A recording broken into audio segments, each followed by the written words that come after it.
So in this video, I'm going to do a walk around of the property. I'm going to show you exactly what we plan to do with it. I'm also going to give you a breakdown of all the numbers. So the purchase price, the buying costs, the renovation costs, my predicted end valuation. And then once we're done, I'll tell you about a massive challenge we had with this property straight after we agreed to purchase it. And I'll tell you how you can avoid the same speed bumps should you ever do your own project similar to this one. With that being said, let's have a walk around and see what we've got to do. So you come in through the entrance there, you're going to walk straight down this hallway, you're going to come into here, brings you straight into, at the minute, this is the existing dining room, and that is the living room. So if you come through here, I'll show you exactly what it's going to look like. So this kitchen, obviously it's a little bit tight at the minute. We're going to knock this back wall through. We're going to extend out the back and add a 3-meter extension on there. This will be bedroom 1. This will have a kitchenette and an ensuite. And then in here, this room here, obviously used to be the living room. This will be bedroom 2. So what will happen is we're going to put a door just here. This is the side of the house. I'll do a span of this. We're going to put a door in here. So you come in here, you come into a communal area here.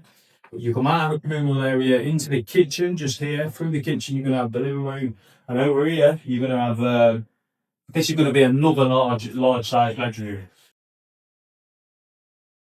That's it on this floor. We're going to have 2 large bedrooms with kitchenettes. We're going to have a door coming in the side entrance here. We're going to have a little mini extension here. It's called an infill extension.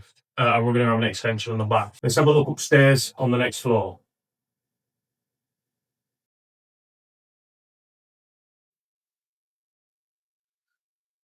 Sprinting up the stairs. So now we're up on the next floor. Let's have a walk around here and I'll show you what's going on. So obviously we're up in the hallway at the minute. So this back room down here, in fact, let's go have a look.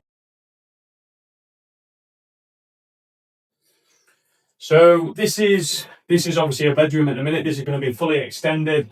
Again, we're going to have two large bedrooms on this floor as well. This will be another ensuite room with another kitchenette, and then we're going to go back the other end of the house and do another one. So essentially, it'll be a 2 downstairs, 2 on the middle floor, and 2 in the attic. We're going to do a loft conversion in the attic, which I'll show you in a minute. All these floors which we're on are going to be taken out, so that essentially this property is going fully back to brick.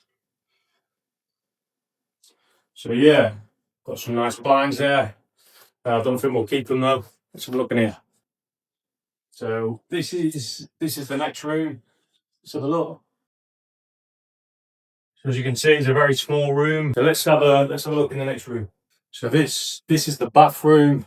I'll do a little span around. On the camera. And then this here is obviously the back of the house. Let's have a look.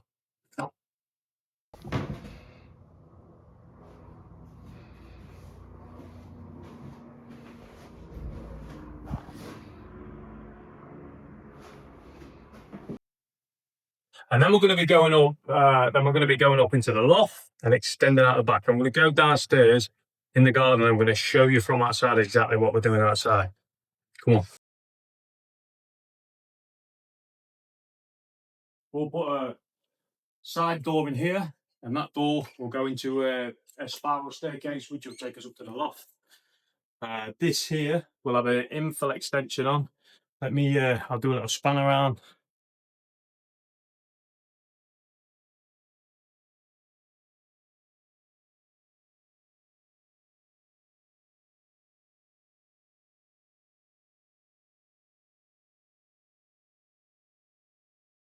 So what I'll do now, I'm going to run through the project numbers, give you an idea on exactly how much all of this is going to cost us. So the purchase price for this property was £180,000. Stamp duty was £10,000, or just over. Renovation costs on the project are 190k, and buying costs, and what I like to call entry costs. So this is architects, structural engineer, building control, legal fees and stuff like that. All in was around 7k. Finance costs for this project were 30k. So we used a bridging loan to buy it, which is around 60% of the purchase price, and then the development loan to do the renovation. They funded 100% of the renovations. So altogether, all-in cost for this project were £417,000.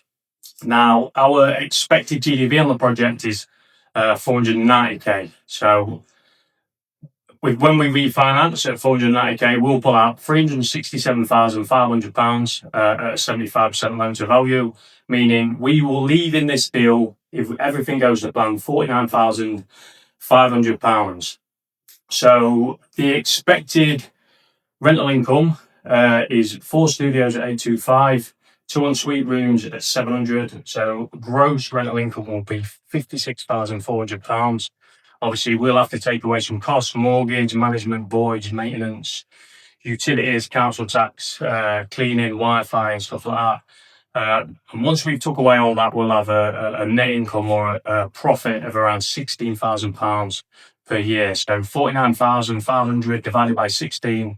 This property will give us around a 32% or just over a 32% return on investment.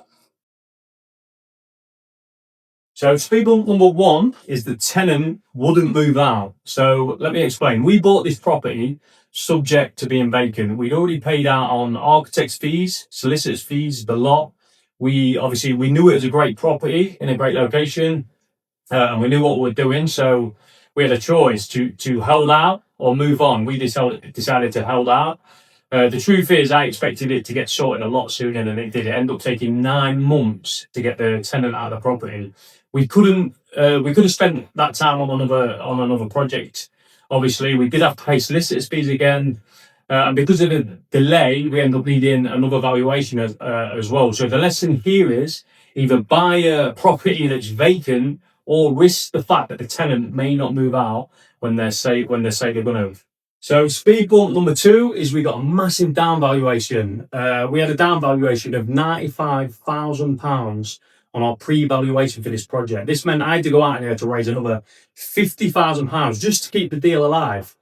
I didn't panic. I know the numbers worked. I knew we were in a great area. We were 100% confident in the deal itself. The problem was a power team problem. I decided to go with another lender last minute due to time limitations, recommendations from another broker, and another couple of factors. But look, end of the day, I had a choice at that point. I could either accept that valuation and move on, or I could pay and go again, get another valuation.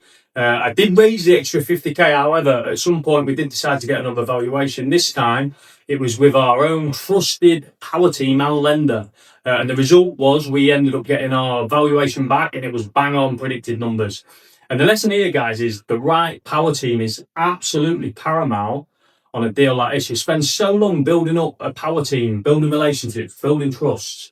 So yeah, unless there's a really good reason to leave the tried and tested path, then just don't. Guys, look, if you find that interesting, subscribe to the channel, because I'm going to be documenting the progress of this project each week, and I'm going to share any lessons that I think will help you grow your own property portfolio, and like I say, create more freedom in your life. So anyway, I'll catch you on the next video.